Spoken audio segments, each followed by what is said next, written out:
Shalom, selamat datang di channel YouTube kami, Christianity. Pada saat ini saya akan berbagi pengalaman hidup saya bersama Tuhan Yesus. Perkenalkan, nama saya Christine. Di sini saya ingin berbagi pengalaman hidup saya bersama Tuhan Yesus, di mana Tuhan Yesus sudah mengambil peran penting di dalam kehidupan saya. Mulai dari saya tentunya dari lahir hingga saya dewasa. Di sini saya akan berbagi kesaksian saya, di mana Tuhan Yesus memberi penglihatan dan juga arahan hidup kepada saya di dalam saya mengambil keputusan yang penting dalam hidup saya.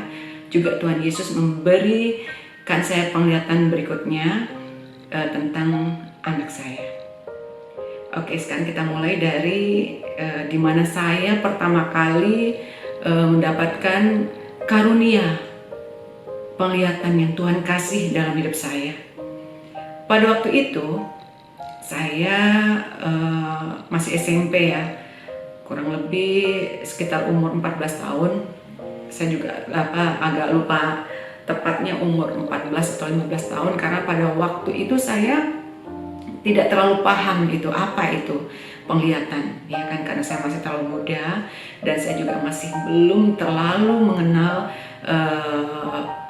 firman, maksudnya belum terlalu mengenal Tuhan Yesus secara lebih pribadi gitu. Pada saat itu saya sedang ikut pelajaran kateksasi di lingkungan rumah saya.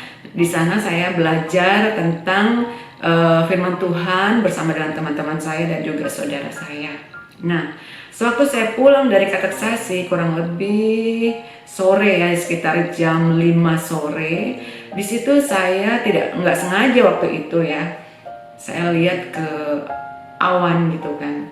Tiba-tiba di sana saya melihat suatu penglihatan yang Tuhan kasih di situ.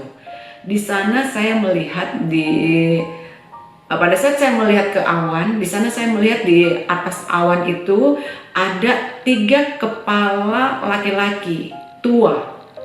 Ya, bisa dibilang 3 kepala laki-laki bapak-bapak ya.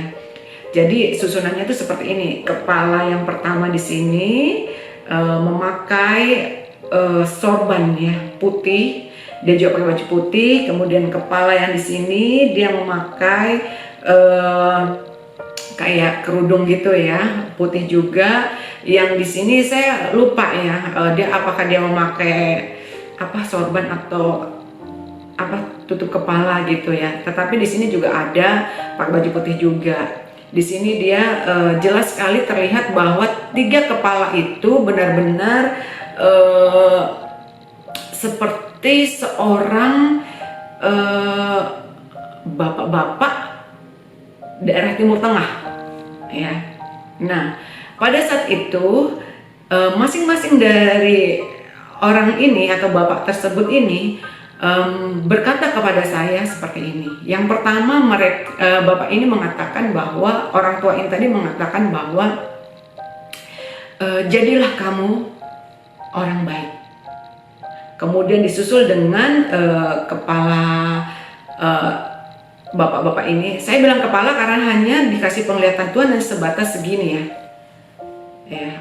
Nah, kemudian di sini yang orang kedua tadi mengatakan bahwa kalau yang tadi pertama adalah jadilah orang baik, kemudian yang kedua mengatakan berbuat baiklah kamu, kemudian yang ketiga mengatakan teruslah berbuat baik. Pada saat itu saya hanya sepintas saja saya pikir apa sih itu gitu kan, karena saya nggak ngerti gitu apa itu penglihatan, arti penglihatan itu pada saat itu saya nggak ngerti ya kan. Sampai akhirnya udah berlalu begitu saja. Sampai akhirnya saya mulai dewasa, semakin berkembang juga pengetahuan saya tentang firman Tuhan. Di situ saya juga sering mendapatkan berkumpul dengan persekutuan doa orang tua saya. Di situ juga mereka bercerita tentang karunia-karunia penglihatan atau karunia-karunia yang lain. Di situ saya mulai sedikit menangkap oh berarti itu ya yang namanya penglihatan. Tapi saya nggak terlalu memikirkan Bang, terlalu memikirkan ya. Nah, sampai suatu ketika penglihatan ini saya mulai paham setelah saya sudah dewasa. Di situ saya berpikir bahwa oh berarti pada waktu itu yang dikasih lihat di atas awan yang 3 kepala itu berarti penglihatan dari Tuhan. Dan pada saat itu saya berpikir bahwa dari salah satu orang tersebut adalah Nabi Musa pada saat itu. Tetapi seiring berjalannya waktu saya berpikir seperti itu, Tuhan mengasih hikmat yang baru bahwa 3 orang atau 3 kepala itu, 3 orang itu adalah Abraham, Ishak, dan Yakub. Nah, dari muda saya sudah diberi karunia penglihatan oleh Tuhan. Namun saya baru mulai memahami karunia itu setelah saya lebih mengenal Tuhan Yesus lagi. Kemudian pengalaman saya bersama Tuhan Yesus juga terjadi di saat saya ingin mendapatkan suami. Di situ pada saat itu saya sedang bekerja. Saya sedang bekerja, tiba-tiba saya dijemput oleh 2 cowok. Yang memang yang satu cowok itu adalah pacar saya, sudah seiman pula. Yang satunya lagi bukan pacar, tapi ya deket gitu ya. Deket, dan dia bukan orang percaya atau belum menerima Yesus waktu itu. Nah, tiba-tiba suatu saat pada saat saya bekerja, saya bingung karena pada saat itu dua-duanya jemput saya gitu. Lalu saya agak kelabakan juga ya. Jangan dicontoh ya saudara-saudara, yang kayak begini jadi contoh, jadi cukup satu saja. Nah, kemudian di situ saya bingung, aduh gimana ya? Saya pulang sama siapa ya enaknya? Saya bingung gitu loh. Yang satu pacar saya, yang satu memang orang dekat sama saya, tapi bukan pacar. Tapi justru yang satu ini lebih sering mengantar jemput saya kerja, sementara pacar saya kan kuliah di luar kota, jadi dia jarang sekali mengantar jemput saya. Kemudian pada saat hati saya sedang gundah gulana memikirkan saya mau pulang dengan siapa, tiba-tiba saya dengar jelas sekali di telinga kanan saya mengatakan seperti ini, kenapa kamu harus bingung?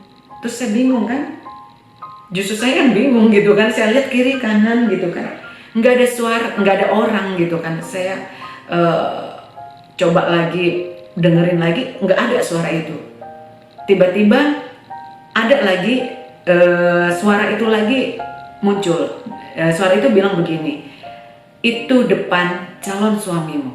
Nah, kebetulan pada saat itu saya kan memang lagi seperti ini ya posisinya. Kemudian ada suara lagi mengatakan bahwa itu loh depan calon suamimu. Saya lihat depan dong, kemudian saya lihat ke depan dong. Dan ternyata pada saya lihat ke depan, yang lewat adalah laki-laki yang bukan pacar saya, yang baru dekat sama saya dan tidak seiman pula, yang sekarang suami saya. Yang lewat pada saat itu adalah suami saya, belum jadi suami saya ya.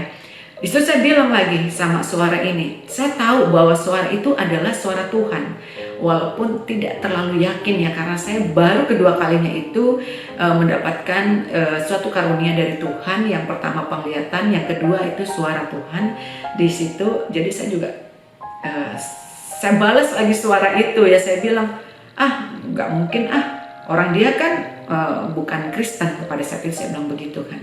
Kemudian suara itu lagi membalas mengatakan begini, ikutin saja, liatin saja, seperti itu, dan jelas sekali. Nah, percaya atau tidak percaya, setelah kejadian itu pada saat itu juga saya putus sama pacar saya. Singkat cerita, akhirnya saya putus dengan pacar saya. Kemudian seperti biasanya lelaki yang sering mengantar jemput saya atau teman dekat saya itu mau nembak saya gitu kan. Di suatu hari dia nembak saya. Dia bukan lagi ngomong ayo pacaran yuk, enggak. Dia ngomongnya ayo kita tunangan yuk, dia bilang gitu kan. Terus saya bilang, hah? Tunangan? Kamu yakin? Aku bilang gitu. Iya. Loh, kita kan beda, saya bilang gitu kan. Saya bilang beda itu karena memang keyakinan kita berbeda ya pada saat itu. Sampai akhirnya laki-laki yang dekat saya dengan saya tadi itu mengatakan seperti ini. Ya udah kalau gitu kamu ikut saya, dia bilang gitu kan. Terus saya bilang maaf ya, saya nggak bisa karena pertama saya memang nggak mau, yang kedua saya juga takut sama bapak saya bilang gitu waktu itu kan. Kemudian akhirnya dia sambil nyetir ya, dia terus berpikir gitu kan. Tapi saya udah nggak ambil pusing gitu loh, karena menurut saya juga karena beda itu jadi saya nggak terlalu berharap gitu, walaupun saya tahu bahwa ada suara Tuhan yang mengatakan bahwa itulah calon suami saya. Tapi pada saat itu saya belum melihat kenyataannya istilahnya, jadi saya masih ya menjalani seperti biasa. Sampai akhirnya dia bilang seperti ini, ya udah kalau gitu saya yang ikut kamu. Terus saya bilang, ikut bagaimana maksudnya? Terus dia bilang, ya saya yang ikut kamu, jadi tolong ya ajarin saya tentang Kristen, dia bilang gitu kan.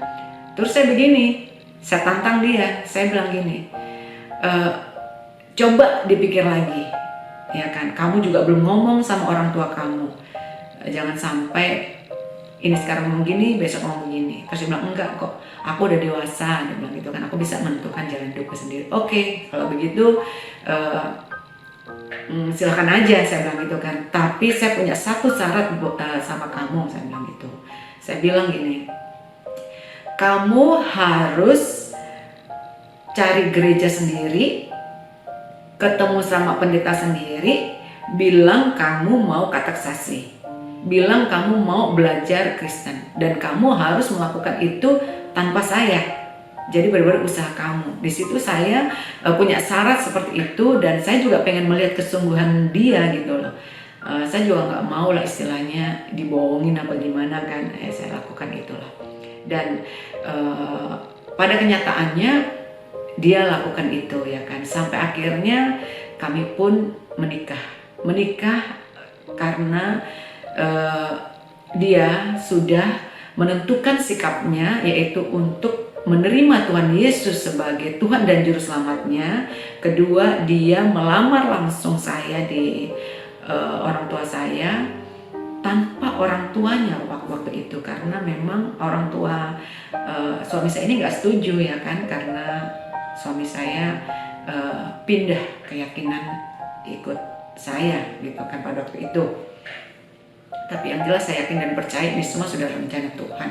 Sampai akhirnya kami pun menikah, walaupun pada saat itu kami menikah tanpa restu dari orang tua suami saya dan tanpa kehadiran kedua orang tua suami saya dan juga saudaranya. Jadi benar-benar nih suami saya ini pure, datang sendiri, melamar sendiri, nikah pun juga sendiri, hanya berdua dengan saya. Dia membawa dirinya sendiri, ya kan, tanpa orang tua dan keluarganya yang tidak menyetujui hubungan kami. Nah, itulah pengalaman hidup saya bersama Tuhan yang kedua ya, dari yang tadi adalah penglihatan, yang kedua ini suara Tuhan, yang ketiga penglihatan lagi. Nah, setelah kami menikah ya kan, saya bekerja, suami saya bekerja, kemudian kami merindukan kehadiran seorang anak ke dalam kehidupan kami. Namun 1 tahun kami belum dikaruniai seorang anak, kurang lebih 1,5 tahun ya. Nah, pada saat itu kami terus berdoa minta sama Tuhan agar Tuhan berikan kami seorang anak. Nah, suatu ketika di saat saya sedang sendirian di kamar, selesai saya berdoa, saya lihat penglihatan di tembok kamar saya, ya, di sisi tembok kamar saya. Di situ saya habis berdoa, saya juga nggak sengaja waktu itu, tiba-tiba ya saya asal duduk, tiba-tiba saya lihat di ke depan gitu kan, kebetulan depan saya adalah tembok. Di situ saya lihat penglihatan dari Tuhan, dan penglihatan itu jelas sekali, seperti saya melihat sebuah tayangan televisi gitu kan. Di situ saya melihat Tuhan Yesus sedang menggendong seorang bayi yang sudah apa maksudnya, yang dibungkus oleh selimut. Tuhan gendong seperti ini ya. Kemudian di sebelahnya ada sepasang suami istri. Nah, sepasang suami istri itu sedang memperhatikan Tuhan Yesus. Lalu Tuhan Yesus memberikan bayi yang digendong oleh Tuhan Yesus ini kepada sepasang suami istri tersebut. Nah, pada saat itu tiba-tiba saya melihat lagi lebih seksama melihat itu, langsung saya melihat begini, loh, suami istri itu kan suami dan saya bilang gitu kan waktu itu. Terus di situ saya lihat, oh iya, itu kan suamiku dan aku bilang gitu kan. Dan di situ penglihatannya itu Tuhan Yesus menggendong bayi dan memberikan bayinya itu kepada sepasang suami istri, yaitu saya dan suami saya.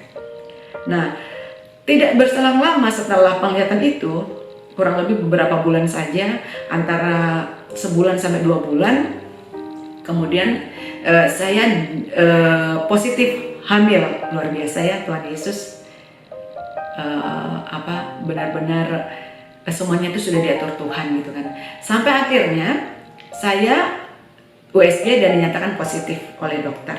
Kemudian saya setiap bulan rajin memeriksakan kandungan saya, sampailah akhirnya di bulan ke-7, bulan dimana sudah bisa kita melihat lewat USG jenis kelamin yang sedang yang ada dalam kandungan kita ya.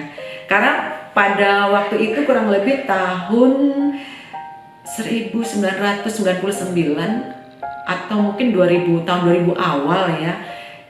Mungkin belum secanggih sekarang ya perlengkapan kedokterannya ya, karena masih seperti itu ya. Nah, di umur yang ke-7 bulan saya periksalah, datang ke dokter kandungan ya kan, ke rumah sakit di dokter kandungan. Saya bilang, dokter, tolong dong dok, saya pengen tahu nih jenis kelamin anak saya apa, tolong dok, saya pengen di USG. Kemudian dokter melakukan tugasnya, dia memeriksa saya. Setelah memeriksa saya, dia USG saya. Nah, di situ dokternya bilang begini, anak ibu perempuan bu, dia bilang gitu kan. Terus saya bilang, hah? Masa sih dok? Coba diperiksa lagi dok, saya bilang gitu. Iya bu, perempuan. Nggak mungkin dok, anak saya ini laki-laki, saya bilang begitu kan. Terus dokternya cuma senyum aja, dia bilang begini, jadi gini ya bu, hasil dari periksa USG ini menunjukkan bahwa anak ibu ini perempuan. Oke, saya nggak mau bertanya panjang lebar lagi ya. Kemudian saya pulang, jujur pada saat itu saya pulang dengan rasa kecewa, karena saya pengen banget anak laki-laki. Kedua, saya yakin atau feeling saya itu memang anak saya laki-laki. Ketiga, saya diberi penglihatan sama Tuhan itu bahwa Tuhan memberi saya dan suami saya itu adalah anak laki-laki. Nah, sampai rumah saya terus agak sedikit mengeluh ya. Jangan dicontoh ya, itu nggak baik. Nah, di situ saya sedikit mengeluh, saya bilang, "Pah," saya bilang gitu kan, saya panggil suami saya, "Pah, ini mama nggak mau Pah," saya bilang gitu kan. "Mama yakin, feeling mama anak kita ini laki-laki," saya bilang gitu kan. Terus suami saya bilang begini, "Ya udah mah, apapun jenis kelaminnya, mau itu laki, mau itu perempuan, kita tetap harus mengucap syukur dan menyayangi anak ini." Terus saya bilang, iya deh Pak, tapi jujur Pak, sampai saat ini pun mama masih menginginkan anak ini laki-laki, dan feeling mama ini laki-laki, saya bilang gitu kan. Udah, akhirnya berganti bulan, di jadwal saya pemeriksaan selanjutnya di bulan ke-8, saya datang lagi dong ke dokter kandungan saya periksa seperti biasanya, kemudian saya minta USG lagi. Saya bilang sama dokternya, "Dokter, tolong dok di USG lagi dokter, saya pengen di USG lagi," saya bilang gitu kan. Pada saat dokter USG bagian perut saya bilang gini sama dokter, "Dokter, masih perempuan ya dok?" Tiba-tiba dokter itu ketawa, dia bilang begini, kok gitu Bu pertanyaannya? Saya bilang, dia bilang gitu kan. Saya bilang iya dok, soalnya sampai saat ini juga saya masih yakin bahwa anak ini laki-laki dok. Saya bilang gitu kan. Kemudian dokter itu bilang, iya dari hasil USG ini menunjukkan anak ibu perempuan. Namun nggak menutup kemungkinan itu semua kan rahasia Tuhan Bu, jadi bisa laki atau perempuan nanti lebih jelasnya diketahui nanti pada saat lahir. Oke. Singkat cerita, akhirnya saya melahirkan. 8 bulan saya baru periksa kandungan. 2 hari kemudian, jadi 8 bulan 2 hari, saya udah mengalami pecah ketuban, ya kan? Itu gara-garanya saya lagi nonton TV, kemudian remote TV itu jatuh ke bawah, ya kan? Kemudian saya ngambil gitu kan, entah kenapa, mungkin karena gimana atau saya nggak ngerti, tiba-tiba pada saat saya ngambil remote yang jatuh di lantai itu, saya mendengar ada suara dalam bagian bawah saya kayak bunyi plek gitu kan. Nah setelah itu langsung sudah keluar ketuban saya juga bingung, aduh ini apa gitu kan. Pada saat itu juga suami saya lagi bekerja gitu kan, saya jadi benar-benar di rumah itu sendirian, nggak ada siapa-siapa gitu kan. Kemudian saya udah bingung, aduh ini apa ya, saya telepon lah orang tua saya telepon lah adik saya, mereka mengatakan bahwa itu kamu berarti ketubannya udah pecah gitu kan. Terus saya bingung, udah telepon suami kamu, telepon suami saya, teleponnya nggak diangkat-angkat, nggak nyambung karena dia lagi kerja kan. Sampai akhirnya saya sudah menghabiskan banyak sekali kain untuk menutupin cairan ketuban saya yang terus keluar kan. Sampai akhirnya udah suami saya datang, akhirnya saya dibawa ke rumah sakit, dan luar biasanya ya, di saat saya seperti itu saya masih tetap sehat gitu, masih tetap kuat gitu loh, karena saya yakin dan percaya itu Tuhan ada dalam diri saya, menyertai saya. Nah, sesampainya saya di rumah sakit, saya langsung dibawa oleh suster-suster atau perawat-perawat di sana langsung masuk ke IGD. Di sana saya langsung dipasang oksigen, langsung ditindaklanjuti, kemudian saya langsung dibawa ke ruang persalinan. Nah, pada saat itu prosesnya juga nggak semudah seperti misalnya habis itu langsung bisa melahirkan gitu, enggak, ternyata prosesnya cukup lama ya. Jadi antara saya pecah ketuban masuk di ruang persalinan sampai saya melahirkan itu membutuhkan waktu cukup lama, kurang lebih 22 jam lebih ya baru saya melahirkan. Nah pada saat saya melahirkan ya kan, satu kata yang saya ucapkan, saya pertanyakan sama dokternya pada saat itu adalah, dok, anak saya laki atau perempuan? Kemudian dokter itu mengatakan laki-laki Bu. Waduh, langsung luar biasa, saya langsung puji Tuhan, terima kasih ya Tuhan, bersyukur karena memang anak yang dari awalnya sudah Tuhan kasih tahu dari penglihatan itu bahwa anak laki-laki. Kedua, saya memang menginginkan laki-laki. Jadi Tuhan sepertinya mengerti keinginan saya yang ingin memberikan anak laki-laki, dan Tuhan mengizinkannya.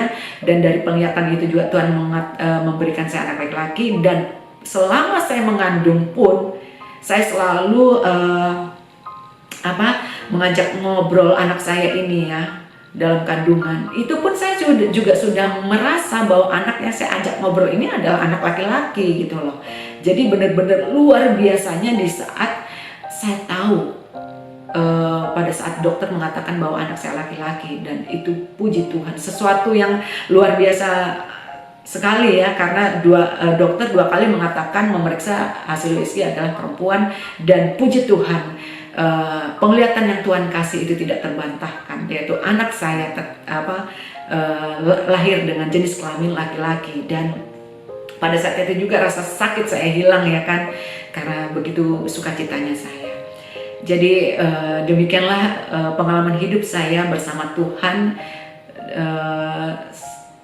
selama saya masih muda diberi penglihatan, kemudian di saat saya ingin mendapatkan suami pun juga istilahnya dijodohkan sama Tuhan langsung dengan suami saya lewat suara yang Tuhan kasih. Kemudian akhirnya saya juga mendapatkan anak lewat penglihatan yang Tuhan kasih, dan puji Tuhan juga baik suami saya dan anak saya ini juga benar-benar menyayangi Tuhan luar biasa. Oke, demikianlah sharing saya tentang kehidupan saya, pengalaman hidup saya bersama Tuhan, bagaimana Tuhan mengatur hidup saya dan membentuk keluarga saya ini benar-benar atas campur tangan Tuhan. Tuhan Yesus memberkati dan nama Tuhan dipermuliakan. Terima kasih.